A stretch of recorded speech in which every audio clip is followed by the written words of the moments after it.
If you want to generate the emotional response of comfort from your prospect, and what this basically means is that by the time you leave this prospect, they're going to be feeling very comfortable with you. This is extremely important because if they feel comfortable with you, they're going to be willing to share information, which is the next step that we're going to be talking about. And so at the end of your introduction, you are trying to elicit the emotional response of comfort or respect, and I'm going to talk about that one next. So if you want to get this emotional response of comfort, if you want your prospects to be comfortable with you, you have to jump into their world. You have to jump into their world. You have to understand when you walk into a business that business owner's day didn't start over the moment you walked into the business. There is a flow to their day. There is a flow to their emotional responses from the day. There is a flow to the fact that they had to fire somebody that morning, or the fact that they have an interview that's coming in 7 minutes, or the fact that a big truckload of inventory was just unloaded on their front door and it's blocking the entrance.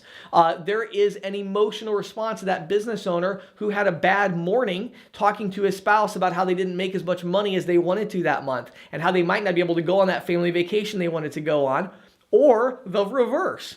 Maybe their emotional response is that they're killing it and their business is doing great and they're making more money than they had planned and they have more flexibility than they thought and their confidence level is high.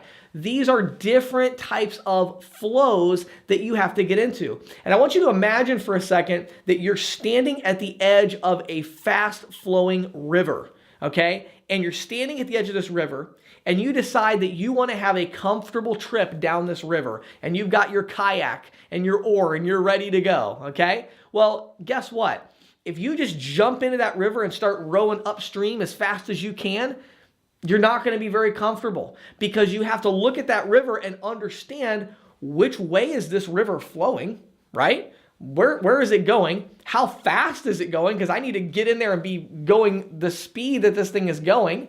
And so that comfortable ride only happens when you understand the flow that you're about to jump into, and you jump into that flow at the rate that it's going, and you understand that flow. And that is the only way you can make an introduction, by making people comfortable. Now, how do you do that? Well, let me give you a few quick tips on how you can do that in the coming videos. I'm going to give you just a few quick tips, and these tips will help you if you follow them step by step, think through them, and adjust your introduction, your opening pitch to follow along with this pattern. Then you can go back to all of those books you've read about the opening and all of those books you've read about the right thing to say and the tactics, and you can pile those on top of what I'm going to teach you in this course about the flow of the introduction, and you will be a top salesperson and be able to get that killer introduction that's going to make you elicit comfort and that emotional response of comfortable from your prospect so you can move on in the sales process.